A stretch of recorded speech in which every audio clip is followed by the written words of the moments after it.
Okay, so I would like to introduce Sadie Easler from Clean Up the Lake. Sadie Easler is a passionate conservationist residing in Lake Tahoe, California. She joined Clean Up the Lake in August 2020 and has been instrumental in planning nearly 300 successful cleanup events, removing over 55,000 pounds of litter from the Sierra Nevada lakes, with focus on remediation and mitigation. Sadie has dedicated continuing her efforts through the public education and youth programs. Please welcome Sadie.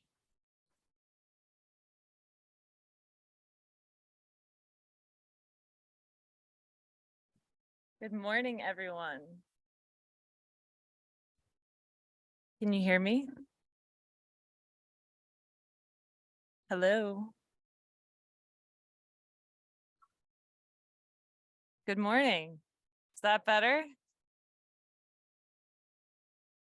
Thank you. I'm so happy to be here with you all this morning. My name is Sadie Easler, and I'm the Director of Programs for Clean Up the Lake. And I'm looking forward to sharing with you how Clean Up the Lake is revitalizing our waterways and how we're turning trash into treasure. And I'd like you all to pay close attention, because the treasures that I'm going to share with you today cannot be measured by their monetary value, but instead by the impact they have on our communities and the environment as a whole.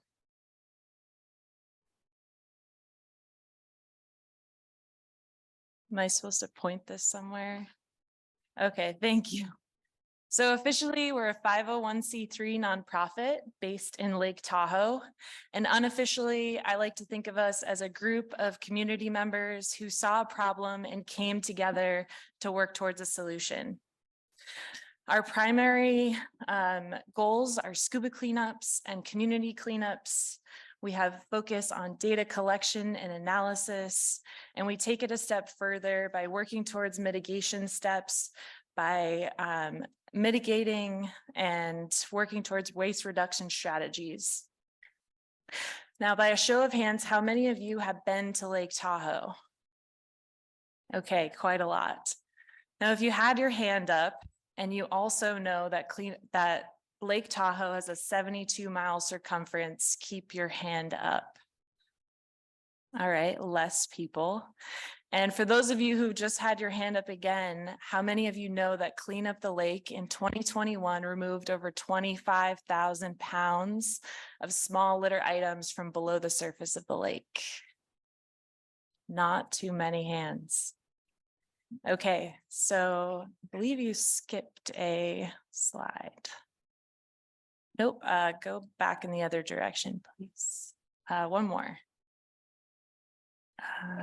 Yes, so we've been continuing with our cleanup projects, and this winter we've been diving along the Nevada shoreline, revisiting 20 of our hotspot locations that we identified during the 72-mile cleanup.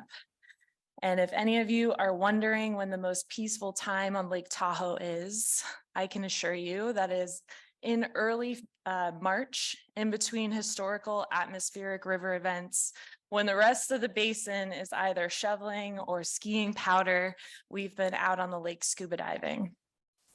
And to take it a step further, we're also implementing education, awareness, and prevention programs this year. Next slide, please.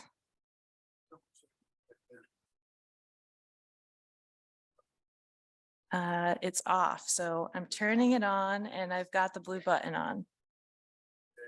Okay, so I'm sharing with you our organizational stats today, not only to give you an idea of our organization's accomplishments, but also to shed some light on the submerged litter issue that is existing below our lakes in the Sierra Nevada. So we've been diving since 2020, and in that time, we've removed over 48,000 items from over 107 miles of shoreline.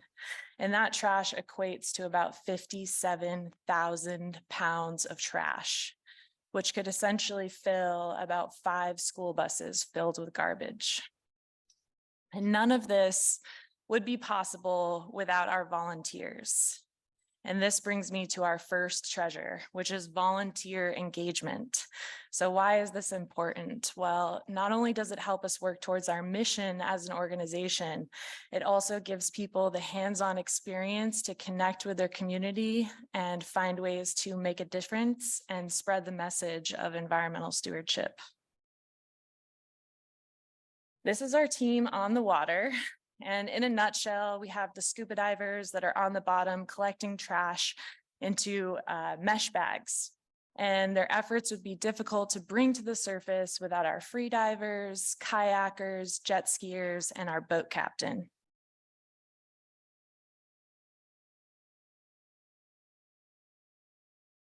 Next slide, please. So what do we do once we pull the trash out of the lake? Well, this brings me to our second treasure, which is comprehensive data. And we collect our data utilizing a marine litter categorization standard developed by the United Nations Environmental Program and the Intergovernmental Oceanographic Commission. And this method separates litter into 9 different material categories and 83 different use type categories. For example, the plastic category has 26 different use type categories. One example is recreational equipment. Another would be food wrappers or plastic bottles. And once everything's separated, we go through each category, we weigh, count, and photograph each one, and it becomes a really big spreadsheet. Next slide, please. So why is data a treasure? Well, we use that information to not only inform our educational and community education programs, but also our public service announcements and PR efforts. It also gives us the right information to collaborate with local stakeholders to implement curated mitigation strategies for specific regions. One great example, in 2020, we removed over 5,000 pounds from the shoreline of Donner Lake.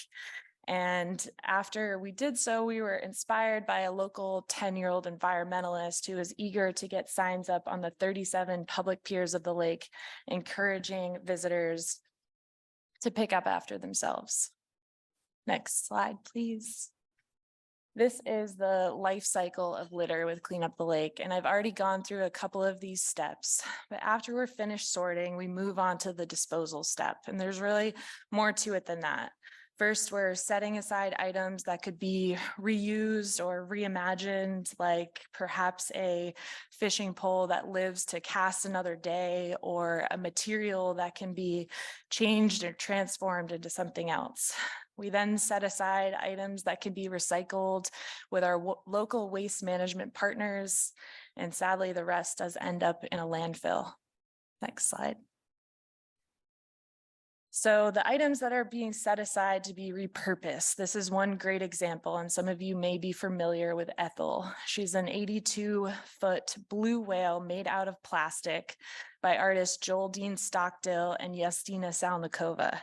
And while this isn't a project that Clean Up the Lake is specifically involved in, we are working and collaborating with Joel and Justina to develop a sculpture made out of the trash removed from the 72 miles of Lake Tahoe. So why is this important? Well, it spreads awareness, and, out of sight, out of mind. Not everybody is aware of what's happening below the surface.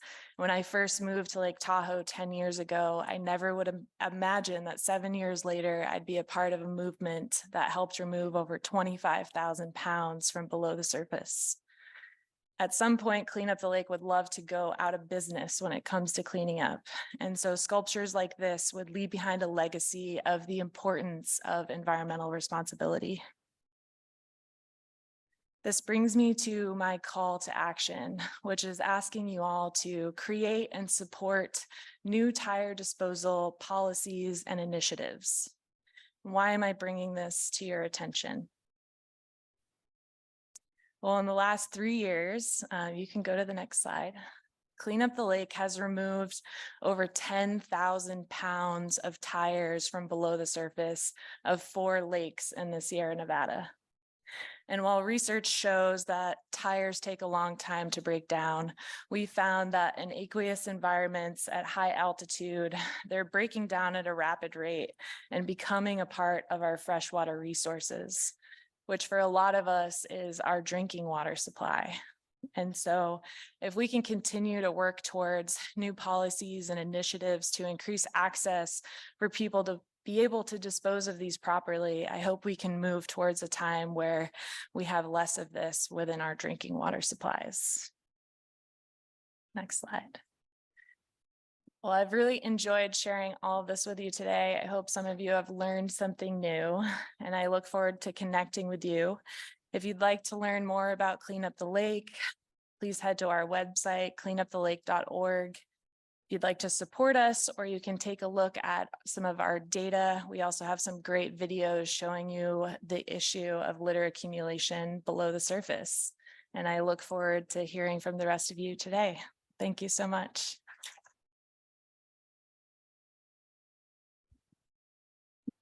Thank you, Sadie.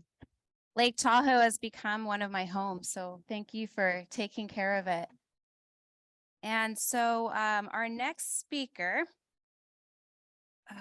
the Q&A, yes. So we'll start with the Q&A.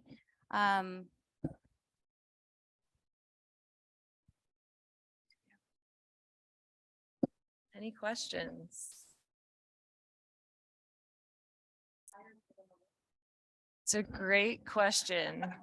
Oh, how do the tires Her get in the lake? question was, how do tires get into the lake?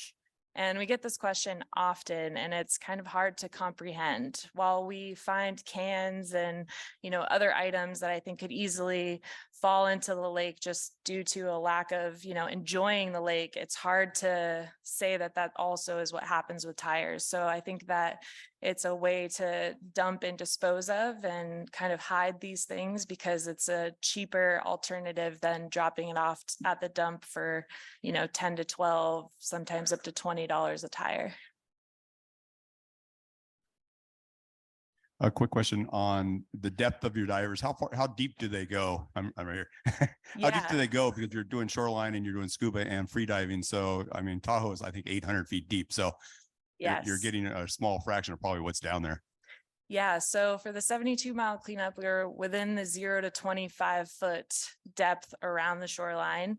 And as we've continued on our journey of exploring what's happening under the surface, this year we've been diving to depths up to 70 feet. So we're kind of limited at the high altitude environment, but right now that's kind of the area that we've been finding a lot of trash.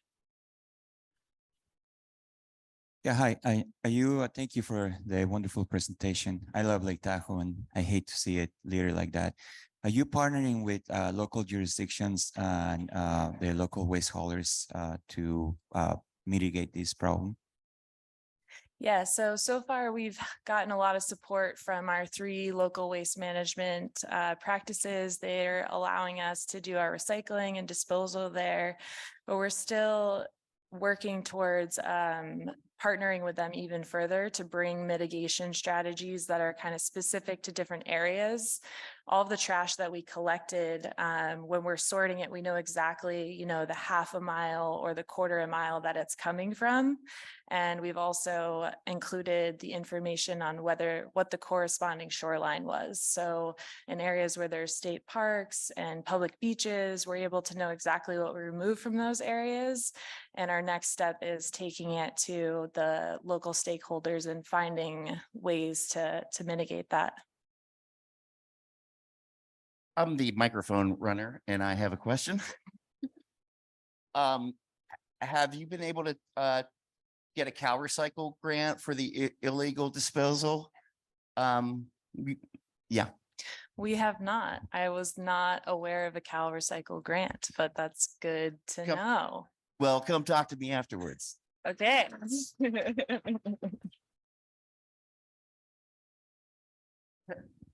Any other questions?